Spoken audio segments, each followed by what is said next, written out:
We needed something a bit lighter after that issue of Captain America. So here is 90s Thor number 2.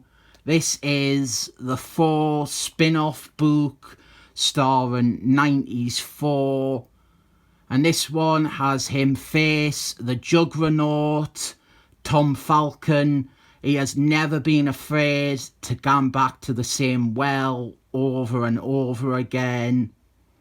I actually quite like 90s Thor as a character. I think he is fun.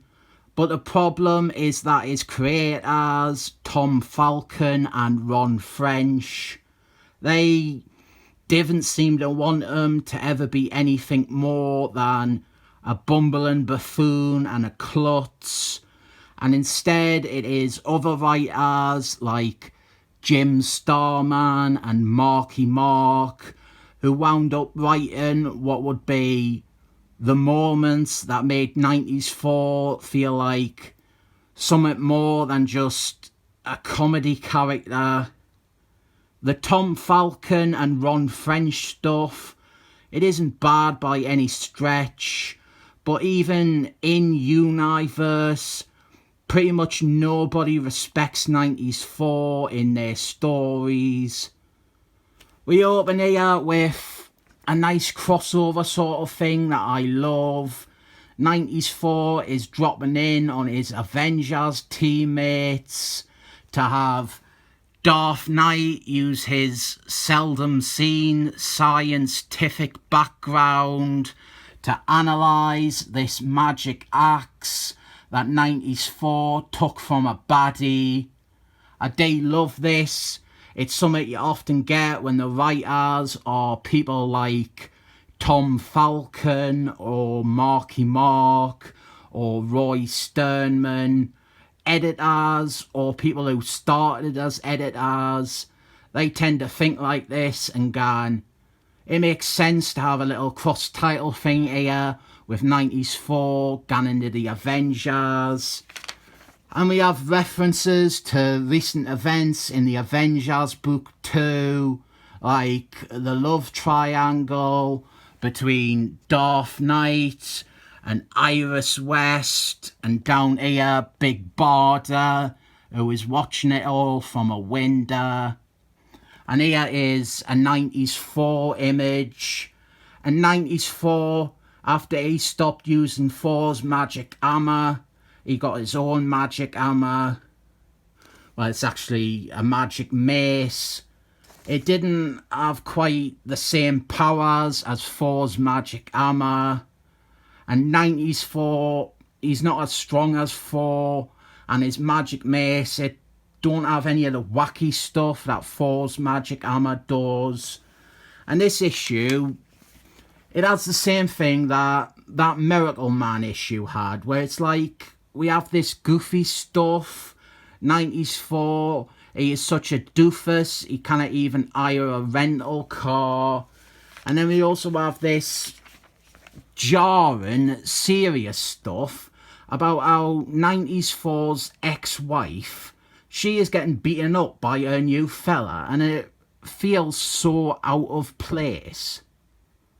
Also, I'm not one to criticise a woman suffering, but you would think if her lips were that swollen and bruised, she wouldn't take the time to put on some lipstick around it for her ex-husband.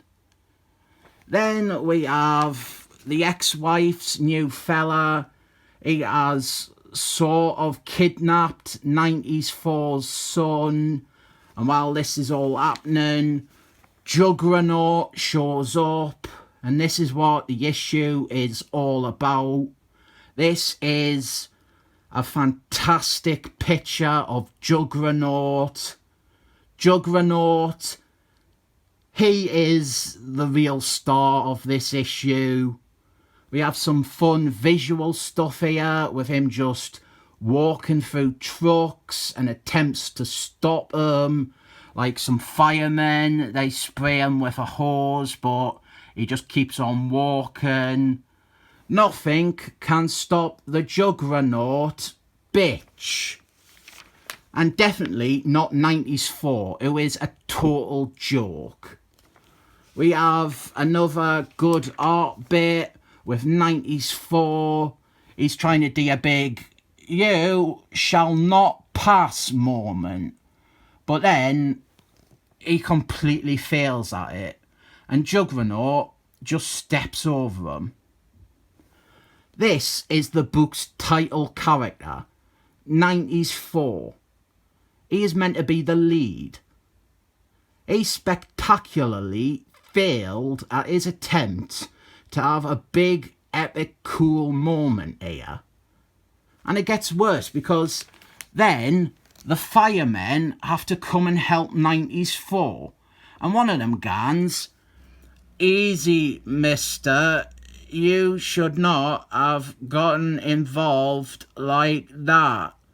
Situations like these are best left to professionals. I really didn't get why 90s Thor's creators hate him so much. He's like the reverse of a creator's pet. He's like a creator's stray dog that they have put down because he smells bad. And the way that 90s Thor gets to come out appearing somewhat victorious is by becoming friends with Juggernaut and talking things out with him. You should know by now that I am a big fan of this approach, but the amount of times that 90s Thor's skirmishes, they end with him just giving up and befriending the bad guy, it is staggering. They really make it hard to like 90s Thor. I really didn't get it. He's always a pushover and a chump who blunders around and stutters his way through superhero stories. There is a claim that at the time of this book's cancellation, 90s Thor was outselling both the Avengers and Thor. And everyone reckons that is just Tom Falcon talking out of his arse and trying to big up his book. But what they are neglecting to consider is that the Avengers and Thor, they were notoriously bad at that point. Whereas this, 90s Thor, it was at least consistently delivering these light stories that were fun. This is fun. It's just a shame that the central character is literally walked all over in the story. But Juggernaut, he's always good fun. And if you like books about losers, this is for you. I rate it 7 thumbs up.